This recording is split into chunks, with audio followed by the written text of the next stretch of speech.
Everyone, আশা করি সকলে খুব ভালো আছেন। কিচেন টেলসে সবাইকে স্বাগত। লেজি সানডেতে মাত্র 15 মিনিটে একটা 5 স্টারের স্টাইলে একটা ফুল কোর্স মিল কি করে তৈরি করে নিয়ে যায় সেটা কিন্তু আপনাদের সাথে আজকে শেয়ার করছি। রেসিপি শুরুর আগে অনুরোধ রইল চ্যানেলটিকে সাবস্ক্রাইব করে দেওয়ার। এখানে আমি একটা পাত্রের মধ্যে নিয়েছি গাজর আর বিনস চপ করে, সেটাকে আমি মাইক্রো করে নিচ্ছি সামান্য একটু জলের মধ্যে 3 মিনিটের জন্য। এবার আপনি এটাকে ব্লাঞ্চ করে নিতে পারেন, খেয়াল রাখবেন যাতে ভেজিটেবলের ক্রাঞ্চ থাকে। এখানে ধনেপাতা কুচি করা রয়েছে, রসুন কুচি রয়েছে, টমেটো আর পেঁয়াজ ক্যাপসিকামের কুচি রয়েছে। পেঁয়াজ এখানে ইউজ করা হচ্ছে না।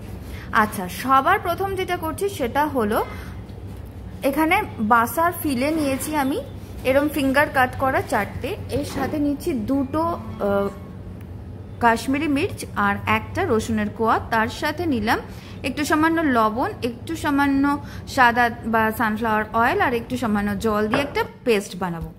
এখানে যেটা তৈরি হচ্ছে সেটা হলো চিলি মাস্টার্ড ফিশ।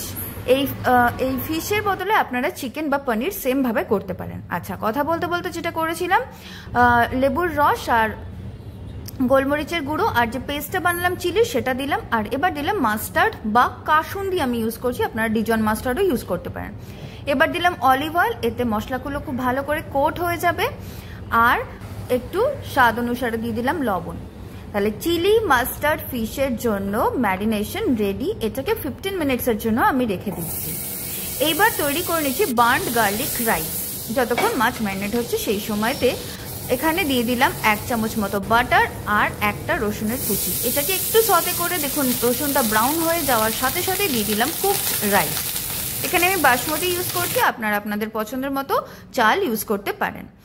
এইবার এখানে ধনেপাতা কুচি করা ছিল সেটা দিয়ে দিলাম, স্বাদ অনুসারে লবণ আর গোলমরিচের গুঁড়ো দিলেই কিন্তু 2 মিনিট জাস্ট ভালো করে মিক্স করলেই রেডি হয়ে যাবে আমাদের বার্নড গার্লিক হার্ব রাইস। এইটা কিন্তু অনেক কিছুর সাথেই ভালো লাগে, আর এই রাইসটার ফ্লেভারটা ভীষণ ভালো লাগে। এটা আপনারা লাঞ্চ বক্সেও কিন্তু ক্যারি করতে পারেন। এখানে ধনেপাতার পরিবর্তে অবশ্যই পার্সলে চপ করে ইউজ করতে পারেন, তাতেও ফ্রেশনেস ভীষণ ভালো আসবে।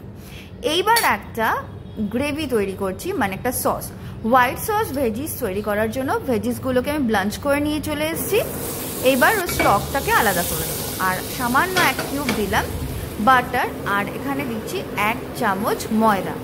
এইবার বলে রাখি, আরও হেলদি করার জন্য এখানে কিন্তু আপনারা অবশ্যই অলিভ অয়েলের ইউজ করতে পারেন, আর ময়দার পরিবর্তে গ্লুটেন ফ্রি যে কোনো ফ্লাওয়ারও ইউজ করতে পারেন।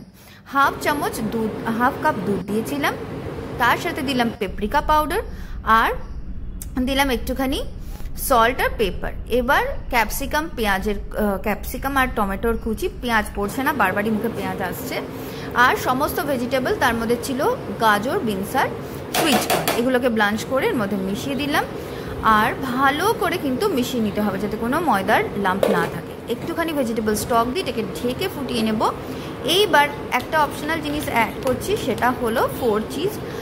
তো এই যে 4 চিজের ব্লেন্ডটা আমার কাছে রয়েছে, এটা অসাধারণ খেতে হয়। এর মধ্যে চেডার থাকে, মন্টিজ্যাক থাকে, মোজরেলা থাকে, কোলবা থাকে। আপনার কাছে যে চিজ আছে সেটা ইউজ করতে পারেন, না চাইলে নাও করতে পারেন। 2 মিনিট আমি এটাকে স্ট্যান্ডিং টাইমে রেখে দিলাম গ্যাসের ফ্লেম অফ করে।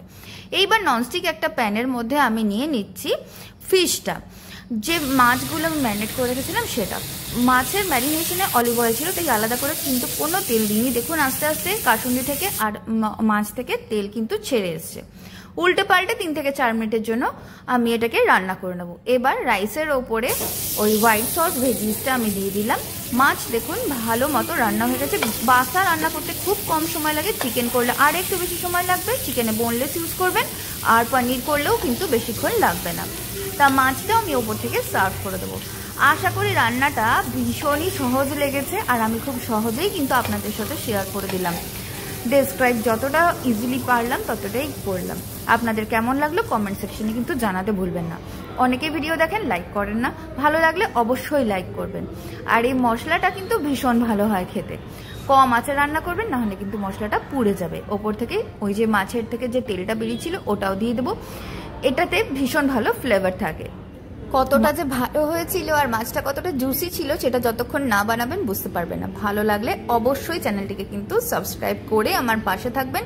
এরকম আরও অনেক নতুন নতুন রেসিপি দেখার জন্য আমার চ্যানেলটিকে সাবস্ক্রাইব করতে ভুলবেন না। বন্ধুদের সাথে, ফ্যামিলির সাথে, সবার সাথে শেয়ার করবেন, কমেন্ট